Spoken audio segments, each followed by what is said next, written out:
Alors, le cocktail s'en vient, mais avant de s'y rendre, Stéphane, discutons peut-être une quinzaine de minutes des enjeux. Tu avais besoin d'un radoteux, c'est ça? J'espère que je ne t'ai pas vexé. Non. Excellent. Écoute, je voulais parler peut-être de certains aspects qui m'ont le plus marqué durant la réflexion de cet après-midi, entre autres sur l'apport économique de cette filière, puis qu'est-ce que pourrait représenter en termes de poids économique une souveraineté plus affirmée du numérique au Québec? Premièrement, il faut regarder c'est combien qu'on dépense aujourd'hui. Comme je vous disais tantôt, le chiffre bouge toujours. Là, la cible, c'est 18 milliards US. Donc, c'est une nouvelle économie dans laquelle on embarque. Commençons avec le premier milliard, on va dire ça comme ça.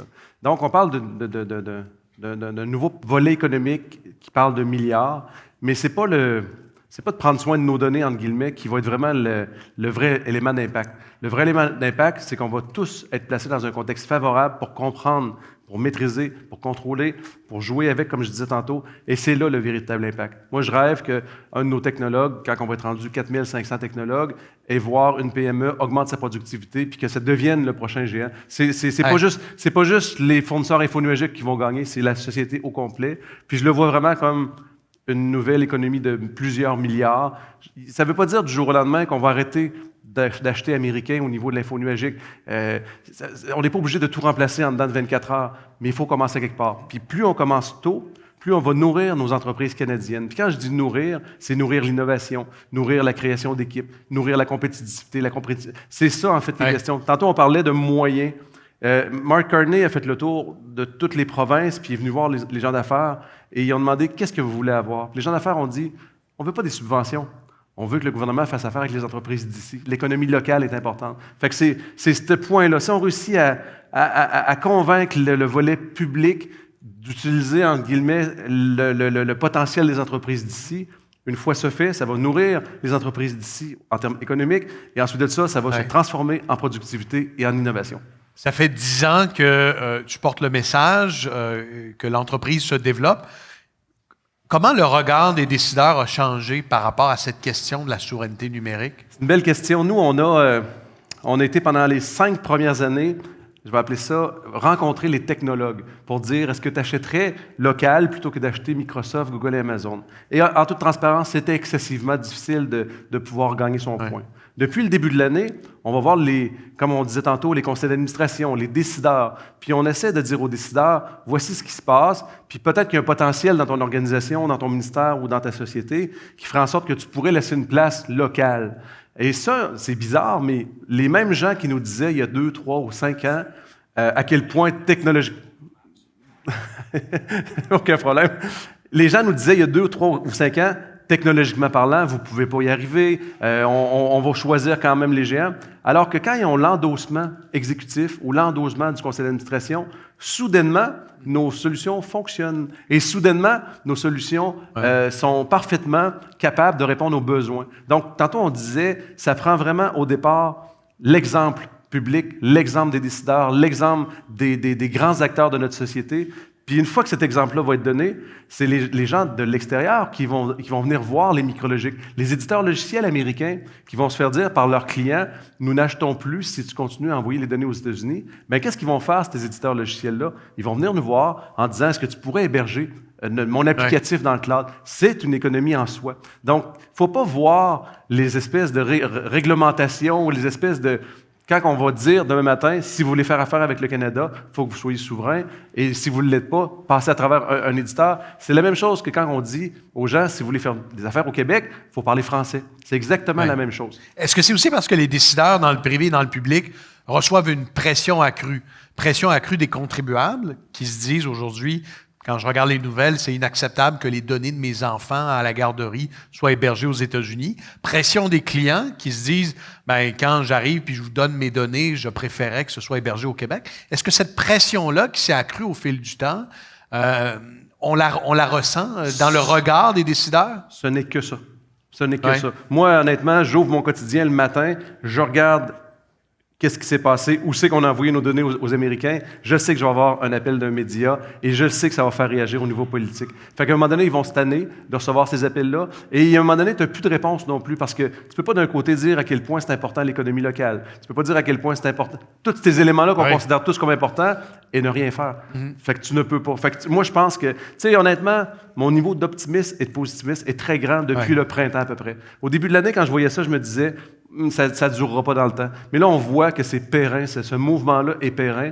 Puis mon niveau d'optimisme est très grand parce qu'on voit le provincial, le fédéral, la défense, qui est un marché incroyable qui se présente devant nous. Fait que c'est pour nous vraiment une occasion de participer à ces économies-là. La défense, les milliards qui vont se déployer pour ça, les entreprises d'ici se demandent comment faire pour accéder à ce marché de la défense-là.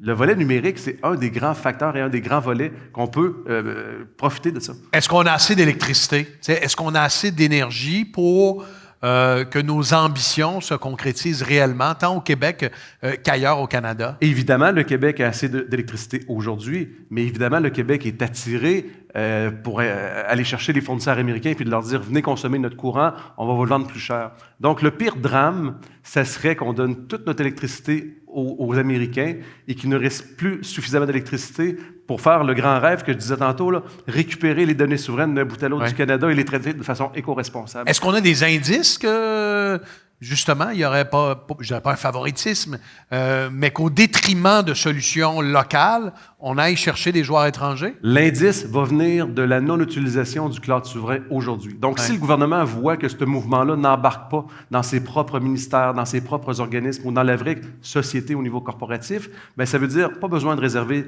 de l'espace ou du courant aux entreprises d'ici. Alors qu'au contraire, si on met des initiatives en place, qu'on voit qu'il y a un mouvement réel qui se crée, le gouvernement va se dire « OK, on va peut-être garder quelques centaines de blocs d'électricité suffisants pour aller chercher ce potentiel-là. » Moi, je dis que c'est pour ça que c'est aujourd'hui et c'est maintenant que c'est important de lever notre voix, tout le monde ensemble, pour dire au gouvernement « Gardons-en pour nous parce que ça va nous rapporter à nous. » Anne, tout à l'heure, lors du panel, évoquait la nécessité d'améliorer la littératie au Québec en matière de technologie, en matière d'intelligence artificielle.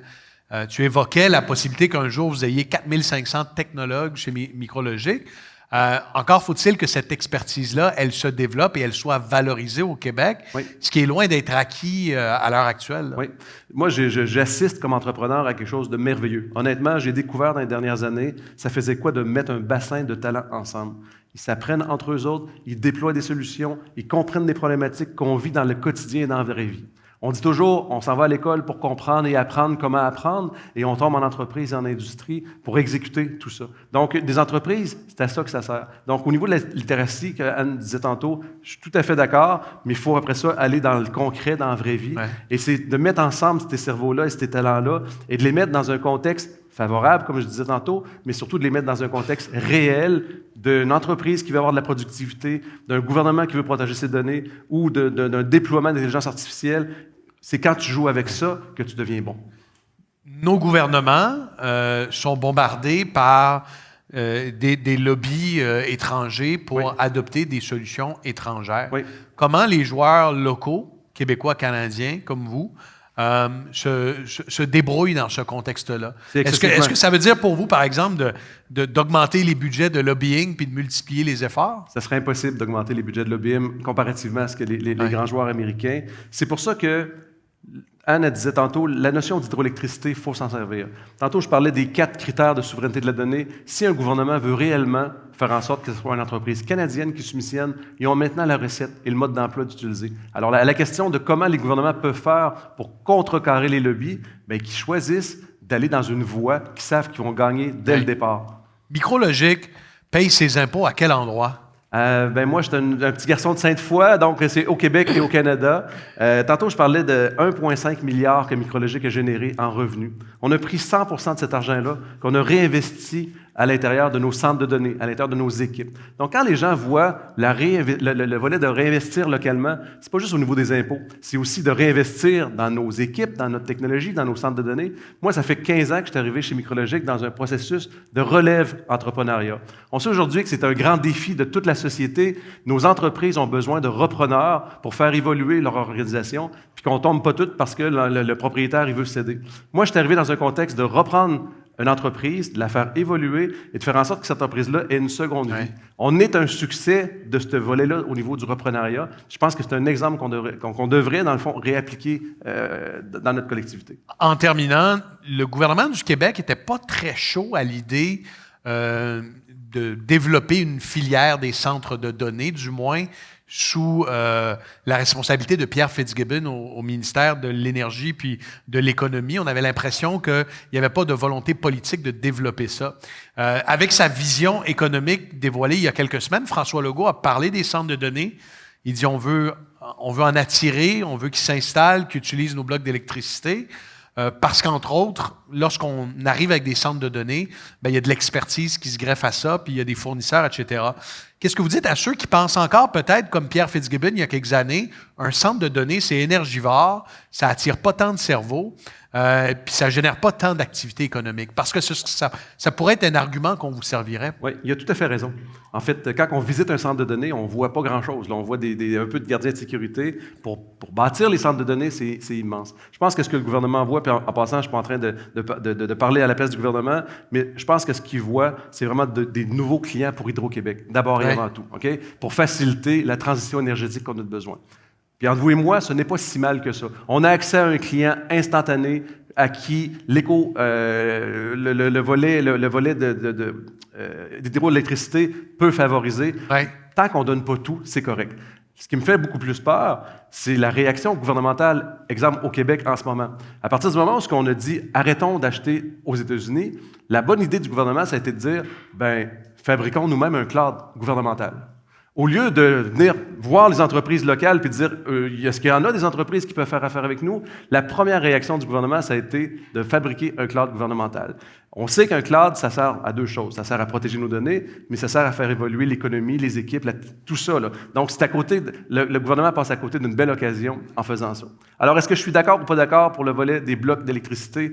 Tant et aussi longtemps qu'on considère que ça va être important pour notre économie à nous aussi, puis qu'il faut en garder un bloc pour nous réservé, ça va. Ouais. Mais qui va contrôler ça à la fin de la journée? Mais moi, je le vois vraiment comme un énorme client pour Hydro-Québec, pas trop compliqué, qui paye bien, puis qui va nous aider à aller chercher l'investissement qu'on a besoin pour la prochaine vague d'hydroélectricité. Stéphane, est-ce que tu retournes à Sainte-Anne-de-Beaupré pendant le temps des fêtes? Tout à fait. Excellent. Je te remercie beaucoup. Merci de l'invitation. Merci beaucoup. Et merci à vous d'avoir participé à la réflexion aujourd'hui autour de ce thème brûlant d'actualité. Je vous invite désormais à participer au cocktail et au plaisir de se revoir bientôt. Merci tout le monde. Merci.